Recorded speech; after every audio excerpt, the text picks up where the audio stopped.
Halo teman-teman semuanya, pada kesempatan kali ini saya akan mendemonstrasikan sebuah alat yang berkaitan dan cocok untuk bidang pertanian.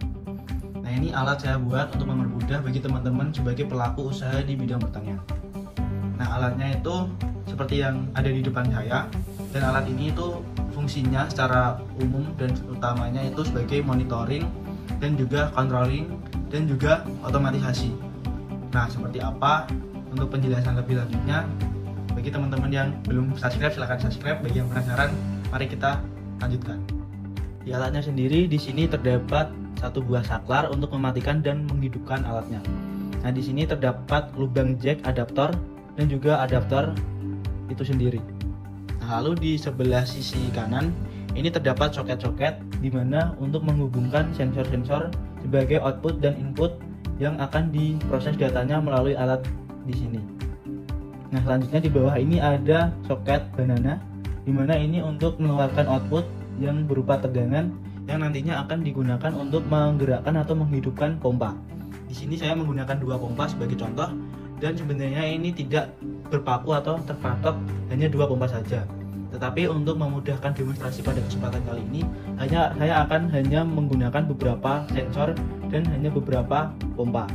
Jadi teman-teman yang ingin menggunakan lebih dari 5 sensor ataupun lebih dari 2 pompa, teman-teman silahkan customize sendiri. Nah, di sini saya menggunakan Blink, yang dimana saya buatkan beberapa fitur-fitur unggulan. Jadi dari sensor dibaca oleh alat dan alat akan mengirimkan ke server Blink. Nah, selanjutnya ada sensor soil moisture. Soil moisture ini berfungsi untuk mengukur kadar kekeringan tanah. Dan di sini karena sensornya belum saya masukkan ke dalam tanah, maka di sini terlihat angkanya 100, berarti menandakan bahwa kondisi sensor saat ini adalah kering.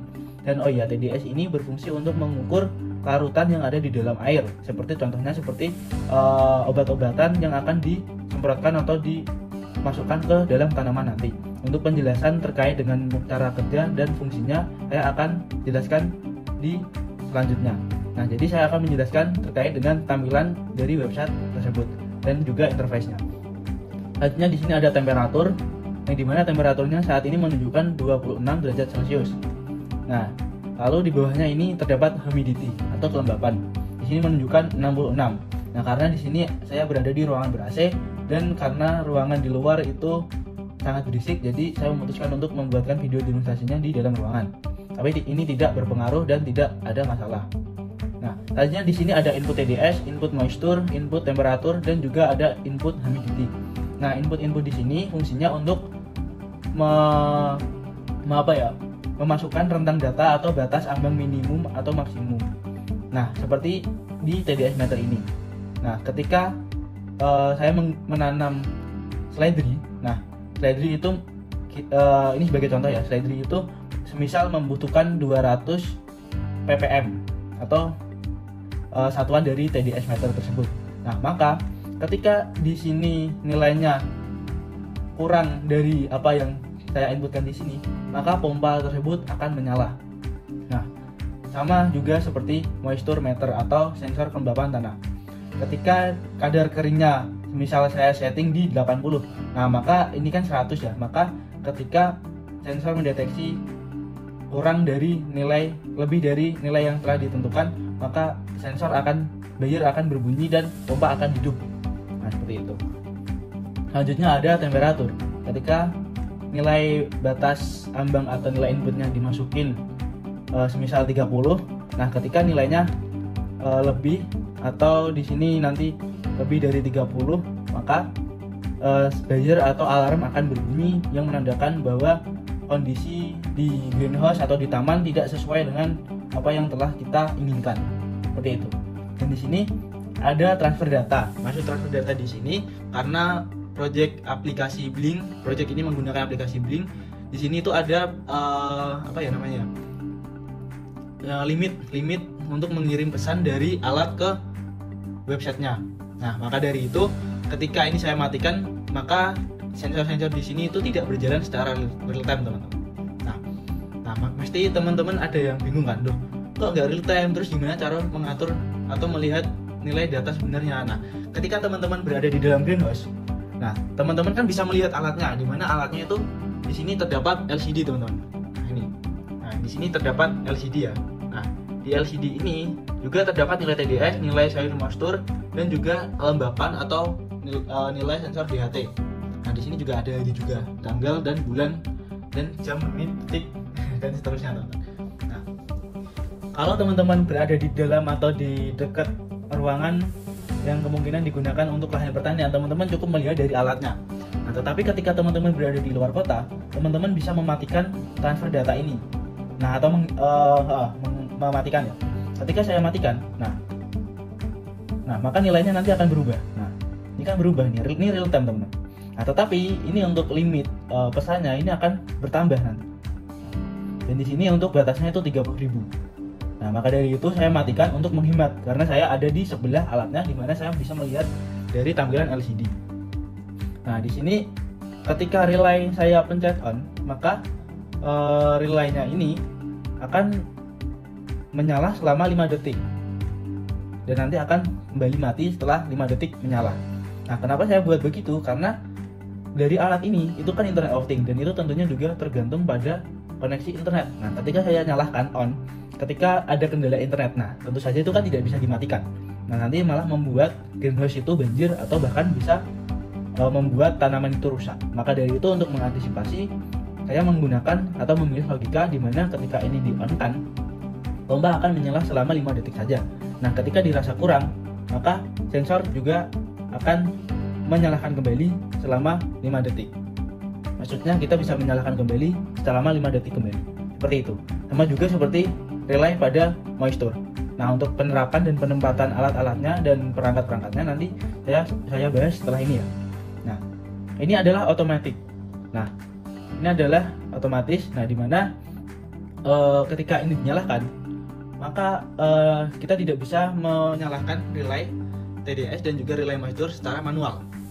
Nah, ini saya isikan 0, dimana ini kalau ini 0, ini itu tidak berfungsi teman. Saya tidak menggunakan ini. Kalau 0 itu begitu artinya. Nah, ketika saya otomatis, nah maka ini tidak akan berfungsi teman-teman. Nah, ini tidak akan berfungsi. Nih, pompanya ada di sini teman. Ketika saya on kan, tidak terjadi apa-apa terkait dengan pompanya. Nah, ketika saya matikan otomatisnya, nah ini saya udah siapkan tisu, siapa tahu nanti ada bocoran. Nah, saya matikan, nanti saya on kan. Nah, maka pompa akan menyala. Ini menyala teman-teman. Kalau tidak terdengar suaranya mungkin gimana ya? Nanti bisa saya buatkan video yang lain. Nah, saya dekatkan ke suaranya, saya dekatkan ke mic.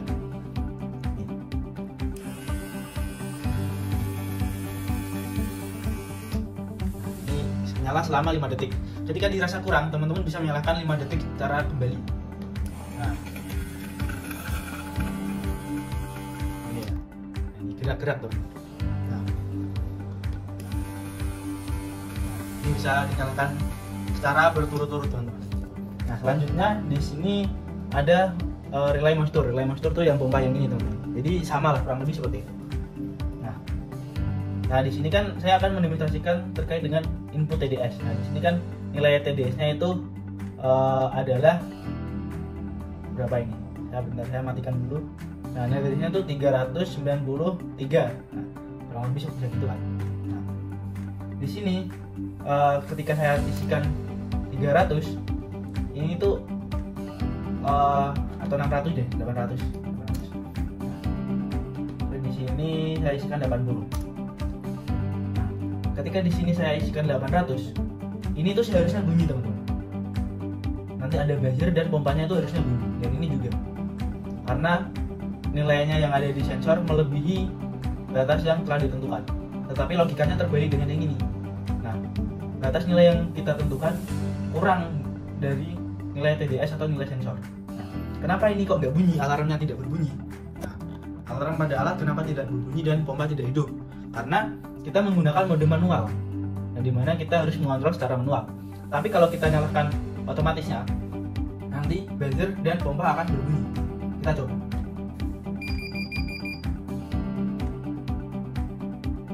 Nah, nanti akan disusul dengan pompa.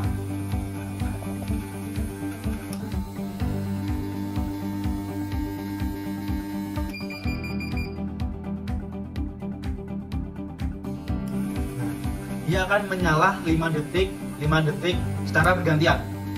Dan ketika dirasa kok kurang, dia itu melakukan jeda dulu selama 5 detik. Nah, ini dia melakukan jeda selama 5 detik. Kalau dirasa sensornya masih kurang, dia akan hidup kembali selama 5 detik juga. Nah, dan pompa ini akan menyala secara bergantian. Dia tidak terjadi lonjakan atau tabrakan. Nah, di sini tidak bakal terjadi pompanya itu hidup secara serentak. Nah, ini untuk meminimalisir juga keakuratan data, teman-teman. Nah, ini sensornya akan menyala secara bergantian. Seperti itu. Nah, saya coba matikan, teman-teman. Nah, saya akan matikan. Saya akan menurunkan karena ini 395, biar pompanya tidak berbunyi saya akan bisikan 300. Nah, jadi yang masih berbunyi itu nilai atau pompa yang dari sensor moisture. Nah, saya akan buat ini menjadi 100 biar pompanya tidak berbunyi. Karena di sini nilai dari sensor moisture-nya itu 95. Seperti itu, teman-teman. Jadi kalau ini dimatikan, ini nilai inputnya ini tidak berfungsi. Tapi nilainya akan berfungsi secara manual. Terus ini intinya berkebalikan ya, teman-teman. Nah, terus ini input temperatur. Nah, untuk input temperatur saat ini untuk outputnya itu hanyalah bunyi buzzer atau alarm. Nah, seperti ini bunyinya, teman-teman.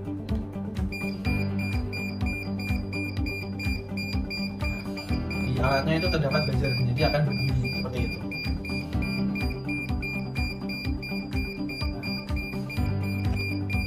Ketika alarm dari buzzer ini berbunyi, nah, tidak akan mengganggu kinerja dari sensor atau pompa-pompa yang lain, teman-teman. Saya coba dulu. Tidak akan mengganggu, teman-teman. Tidak akan mengganggu sensor-sensor yang lain.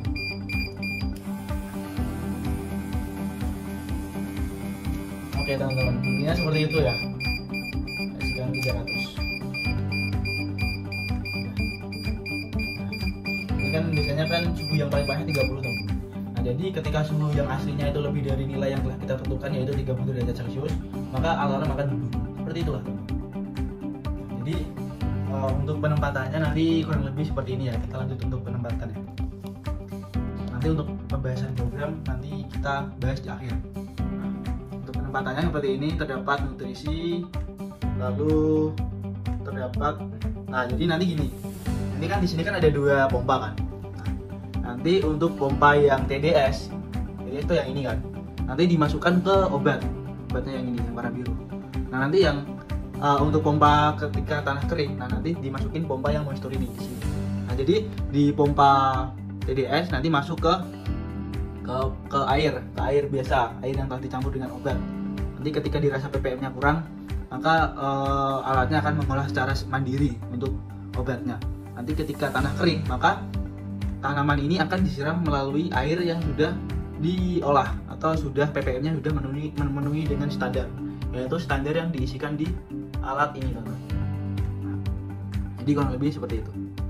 Nah, jadi akan menyiram secara otomatis dan itu bisa dijadwalkan untuk jamnya. Mau disiram di jam berapa dan berapa menit sekali, kayak gitu bisa. Karena di sini sudah ada untuk waktunya ya, nilai waktunya di sini. Ini udah ada nilai waktunya. Seperti itu, teman. Nah, untuk programnya seperti ini, teman-teman. Bisa dilihat ya untuk programnya. Kurang lebih seperti ini.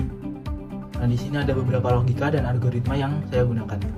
Nah, nanti teman-teman yang berminat untuk programnya silahkan nanti komen di kolom komentar. Saya akan berikannya di deskripsi ya. Nanti silahkan dicek-cek untuk bahan-bahannya. Saya juga akan buatkan atau tuliskan di deskripsi. Baik, teman-teman, mungkin cukup sekian untuk video kali ini. Wassalamualaikum warahmatullahi wabarakatuh.